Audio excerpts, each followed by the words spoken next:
and their town council or city council, and developing programs that we can all combine our resources and work together. Because it isn't just Thurston County that's affected. Thurston County Sheriff's Office also impacts every city agency. Wow. What are some of the changes you'd like to see happen in the way the county does provide that public service, that public safety? I think if you were to ask any leader of any organization, you would always say, I want more money, right? Because we're doing what we can with what we have, so you want to ask for more money. But that, we know, because I know how hard times are, and my command staff understands how hard, so we're looking at every resource we can find and coming up with innovative ways to make change happen. And so what we're doing is being more innovative with what we have.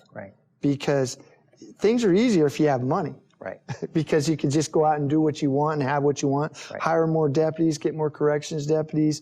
But we know that's not going to happen. So being more innovative with what we have and working together, again, with other law enforcement agencies, again, we're all there, and each leader would tell you that we need to work together and combine our resources to be effective in this community. And again, I can't do it without the public's help. And creating those volunteer programs and getting citizen involvement is huge in this day and age. And to be honest with you, it's awesome to see the commitment that people have in our community, that they really want to give their time, and seeing what our deputies are really doing and what our staff is doing. And it's awesome to see those people work as hard as they are. So that's what we're seeing now. If I got more money, would it be great to be able to focus on real certain problems that we have and focus more on that instead of the all-around aspect of what we have. So just being able to combine resources. And that makes good sense, leveraging the limited funds and using it to the maximum. And it kind of ties in with really my next question. We have an existing county jail that really frequently in the past has been identified as being overcrowded and inadequate for the number of prisoners in that jail facility. And we also at the same time have an empty jail, a new jail that was built a little while ago. So what's the county doing about this and using this new resource, or is that going to happen, or what's your sense of this? Well,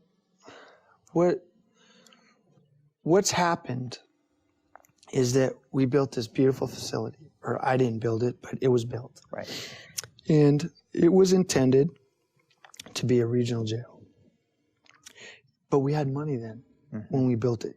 We had resources available to us, monies, resources, so we had a vision. Unfortunately, because of the economic downturn, we had to reshift on what that vision was for this facility, the new facility. It's called the Accountability and Restitution Center. I actually call it a jail, the new jail. And granted, our jail that we have was built in 1976. It started out to house 78 people. And now it's been revamped 4 times, and now we're up to, our capacity is 408. Wow. We average about 400 individuals a day. A lot of that is based on new laws and legislation that passed that we need to hold prisoners or individuals that have been arrested overnight. So we do experience overcrowding. And the way that we're dealing with it is that we, meaning myself and my command staff, are working with the county commissioners and other elected officials and administrators to find out what we can do to make this new facility work. So what was really great is we found out that the bond monies that were left over because of the construction, we did such a great job of going under budget that we had monies left over. So those monies left over, we found that we could actually hire a consultant, because originally the jail was built and a consultant was there to help us build the jail. But now times have changed, so we can't go that way anymore. So we need to look at what we can do with the facility we have now with our current population, and how are we going to do it that meets the needs of the community and is financially and fiscally responsible, not only for me, but for the county commissioners. And so we were able to handle, we went through a process, and we have MGT of America doing the consulting for us. And what has been really awesome about this consulting, and most people go like, okay, here's another consultant, you do this. And I think that same way. But what was really great is going through the process of selection and knowing what they're going to provide for us and give us an avenues that we haven't thought of before. And it gives us a different picture of what we can do with our current facility and what we can do with the new facility. And how is that going to benefit all of us? And they take into consideration population, not only inmate population, but county population, and also the population of other agencies if we were to bring them on board as well. So we're looking at all aspects of that, and I'm feeling really good, and it's really great to be able to work with our county commissioners and being able to find ways that will help us get into that facility. Great, great. Is there anything about your job that has surprised you about sheriffing here in Thurston County? What has really surprised me, and it kind of goes back to your first question about how has it been for the last 8 months, and what is really unique is that I'm going from John Snaza, the sheriff, and all of a sudden within 8 months, I get to meet all these people who affect change, not only in Thurston County, but throughout the state and throughout the United States. So being able to meet leaders within our own community that we can all work together, you know, not just like congressmen and women, but also working with our school superintendents, getting to know them and their issues and what they're facing and how we can work together, getting to work with other elected officials and leaders of this community that you really kind of don't really think about sometimes. And then you get you get to see them every once in a while when they go on the talk circuit or something like that. But to actually sit down and meet these people and be involved in that kind of change, what an awesome feeling. What do you enjoy most about your job? I've loved this job ever since I did a ride-along with my twin brother, who's a Lewis County deputy. And we did a ride-along, and it's just amazing, the overwhelming feeling that you get to being able to be involved in something that you're able to make a difference in somebody's life, whether they've lost something or they've been a victim of a crime, a victim of an assault, but being there and knowing that you're the one that they count on, and having that responsibility, what an awesome responsibility to have, and to know that you're actually impacting their lives. Now, granted, going out and conducting traffic stops and maybe writing someone a ticket, that's not a really popular thing, but understanding that it's because we were chosen to do something that most people don't want to do because of what it comes with. And this job has only gotten much better because now I really do get to make a difference in people's lives. And I hope that the legacy that I lead is that people will be able to say, hey, that sheriff really worked hard and came up with innovative ideas, and that I was able to bring up and nurture people who want to continue following in my footsteps, and working with the command staff that I have and their leaders. Well, talking about nurturing, if there's a young person out there that may be interested in becoming a deputy for the county sometime in the future, what would you recommend what type of person are you looking for, and what would you recommend they do to prepare themselves? Obviously, you want to look for people who make good, sound, ethical decisions, who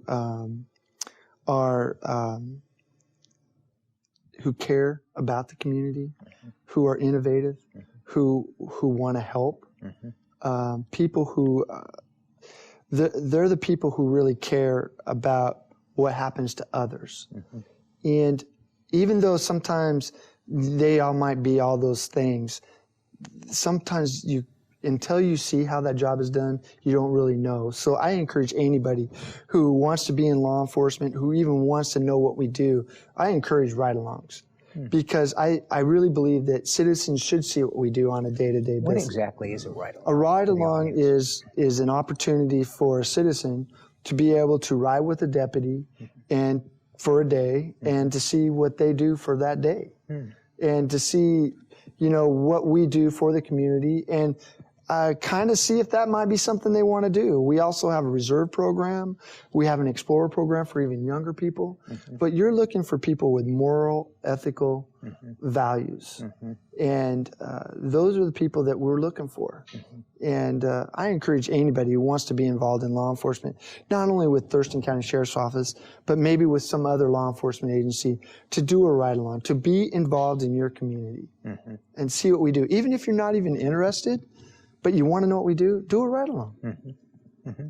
And you were a training instructor at one time. I was. Yeah. Could you share a little bit with us about what that was like? Well, I got to be a training instructor in less lethal munitions and also in the narcotics. I was an instructor for identification of drugs and and also a field training officer.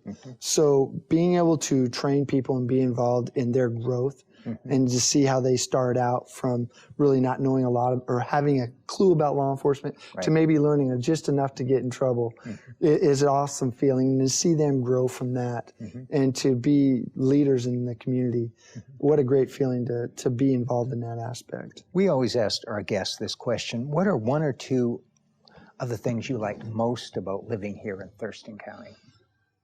I've lived in Thurston County most all my life. I have been to many other states throughout the United States, and what a great place to live. What a great community. The way our community is made up of, it's a melting pot. It's you can go anywhere and you can meet people of all ethnicity. And you really don't get to see that everywhere in the United States. And, today it's 82 degrees. Probably by the time this thing's aired, it'll be raining. But the thing is that we have a great availability to our natural resources. How in Olympia, we're right here on the water. We have the Puget Sound. That's right. Less than 2 hours away, we're in the mountains. We can go snow skiing, snowboarding, hiking. We've got hiking trails. We've got the Capitol Forest. We've got fishing. We got all the lakes. I mean, what a great place to live. And, just to let you know, I mean, years ago, Olympia was voted best city in the United States to live in. So it's still that place. So it is a great place. And for my wife and I, what a great place to raise our children. Thank you. Thank you very much. Thank you for being on our show today. We're grateful to have Sheriff John Snaza with us today on our show and support the good work he, his deputies, and his staff do to make our Thurston County a safer place in which to live and work. We hope you've enjoyed our show today around Thurston County. There's so much that's going on here in the county and so much about our county that makes it interesting. We produce our shows once a month at the Comcast TCTV studios in Olympia and air them twice weekly on Mondays at 6:30 p.m. and on Fridays at 5 p.m. Plan to look for them and tell your friends about it. You can also check us out on Around Thurston County Facebook, page 2. I'm Patrick Babineau for Around Thurston County, and we look forward to seeing you again soon. Thank you.